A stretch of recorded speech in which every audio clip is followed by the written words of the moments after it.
दोस्तों नमस्कार, मैं हूं दीपक हिमांशु और आप देख रहे हैं टीचिंग वाला। दोस्तों आज ईओयू ने एक बार फिर से बीपीएससी पेपर का जो लीक हुआ था आपका टीआरई का टीआरई 3.0 उसके बारे में एक नई रिपोर्ट दी है। इससे क्या समझ में आता है, इसका क्या अपडेट है और इसको आगे कैसे समझना चाहिए, उसको लेकर हम लोग यहां पर बात करेंगे। पहले तो जो ये है टीआरई 3.0 के प्रश्न पत्र लीक मामले का खुलासा। अंतरराज्यीय प्रश्न पत्र लीक गिरोह के मास्टरमाइंड डॉक्टर शिव द्वारा दिया गया था घटना को अंजाम। तो इन्होंने अपना पूरा एकदम रूट कॉज दिया है और ये कहा है कि अंतरराज्यीय, क्योंकि अलग अलग राज्य के लोग इसके अंतर्गत शामिल थे, तो उसके मास्टरमाइंड डॉक्टर शिव द्वारा ये घटने को अंजाम दिया गया था।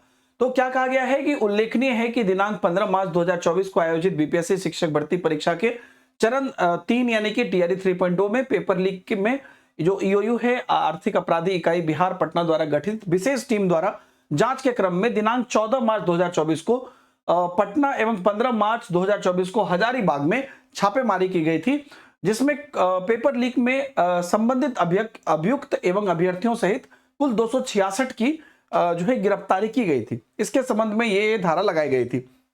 उसके बाद यहां पर कहा जा रहा है कि कांड के त्वरित अनुसंधान एवं शामिल सभी अभियुक्त की गिरफ्तारी हेतु अपर पुलिस महानिदेशक इनके द्वारा एक विशेष टीम का गठन किया गया और उसके बाद ये टीम ने बेसिकली जो भी अभियुक्त से उनसे पूछताछ की और उसके बाद वैज्ञानिक विश्लेषण के क्रम में पाया कि घटना का मास्टरमाइंड डॉक्टर शिव कुमार उर्फ शिव उर्फ बिट्टू है ना के गिरोह द्वारा प्रश्न पत्र लीक कांड को अंजाम दिया गया था।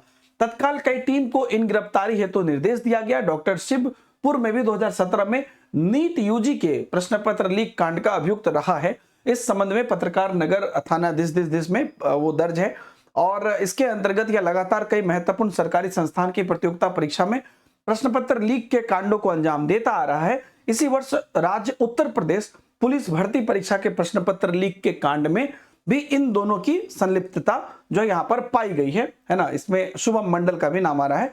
इस अंतरराज्यीय गिरोह के तार राज्य उत्तर प्रदेश, झारखंड, उड़ीसा, पश्चिम बंगाल, बिहार एवं अन्य कई राज्य से जुड़े हैं। तो ये ईओयू ने एक प्रेस रिलीज किया है जिससे कि हम लोगों को आगाह किया है। लेकिन दोस्तों यहाँ पर ये अच्छी बात है और ईओयू की वजह से ही पेपर लीक भी हो पाया, ये सब अच्छी बात है।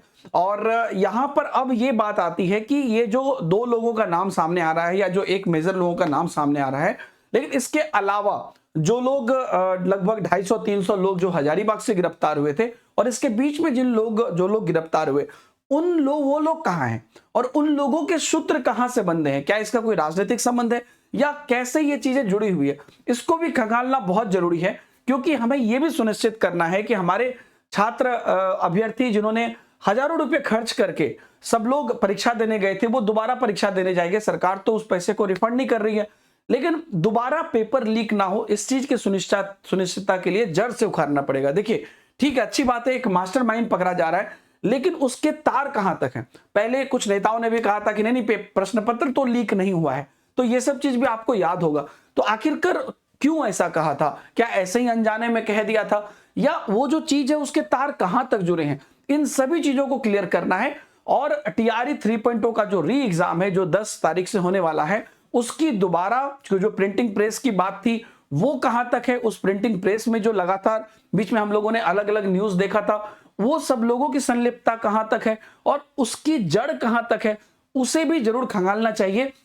और जो अभ्यर्थी इतने समय से अपने परिवार के लिए अपने मतलब एकदम वही एक सहारा है और वो एग्जाम के लिए इंतजार कर रहे हैं, उन लोगों के बारे में और सभी अभ्यर्थी जो लोग मेहनत करते हैं उनके बारे में इन चीजों को जितना निष्पक्ष रूप से हो आगे लेना चाहिए। तो आगे चूंकि 10 तारीख से एग्जाम है तो ये लोग के अलावा और जो भी लोग हैं उन लोगों पर भी जरूर ध्यान देना चाहिए, एक कमर कसनी चाहिए जो आई थिंक ईओयू कर रही है, लेकिन और भी जिस हद तक संभव हो इसको करना चाहिए ताकि हमारे अभ्यर्थियों को दोबारा कोई भी हताशा ना हो। आप लोग निश्चिंत रहिएगा। वैसे तो पिछली बार जब पेपर लीक हुआ तो हमने कोई कसर नहीं छोड़ी थी अपने तरफ से और ईओयू ने ऑब्वियसली अच्छा काम किया। आगे भी अगर किसी भी प्रकार का मामला होता है तो हम लोग उस पर जरूर आवाज उठाएंगे, लेकिन उससे लॉस अभ्यर्थी का ही है अगर पेपर लीक होता है या प्रॉब्लम होती है।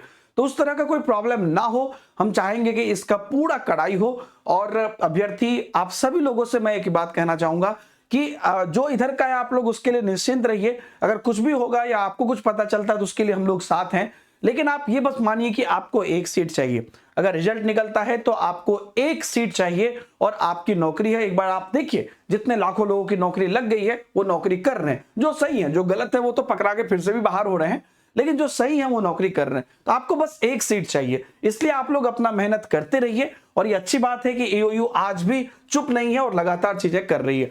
दोस्तों आप लोगों के लिए लगातार टीचिंग वाला यूट्यूब चैनल पर हमारी क्लासेस चल रही है, आप लोग उसे भी करते रहिए। और PW के ऐप पर भी नियुक्ति 3.0 की रिवीजन बैचेस, नियुक्ति 4.0 की बैचेस और BPSC TRE 3.0 प्लस 4.0 महापैक, ये सब कुछ चल रहा है। और 12 मई तक एक डबल वैलिडिटी ऑफर भी है, जिसमें 1 साल का महापैक में आपको 2 साल की वैलिडिटी मिल रही है, जिसके अंदर सारे कोर्स अवेलेबल है। आप लोग अपनी पढ़ाई जैसे भी कर रहे हैं, इंक्लूडिंग सेल्फ स्टडी, इसको जारी रखिए। बाकी जो भी कुछ होगा उसके लिए हम लोग हैं और हम लोग बिल्कुल आपके साथ हैं। Thank you very much and all the best in advance आपके TRE 3.0 के लिए। और हम उम्मीद करते हैं कि बहुत अच्छे से ये एग्जाम होगा और किसी भी प्रकार की कोई त्रुटि, किसी भी प्रकार की लीक या किसी भी प्रकार की बच्चे को परेशानी नहीं होगी। हाँ, खर्च आपको डबल हो रहा है दोबारा जाने आने में, ट्रांसपोर्टेशन इत्यादि में, ये बात तो सत्य है, लेकिन एक बार सिलेक्शन हो जाए, आप लोग इसके लिए सोचिए, मेहनत करिए। और बहुत बहुत धन्यवाद आप लोग को। अगर आप अभी तक इस वीडियो को देख रहे हैं तो thank you very much, thank you very much.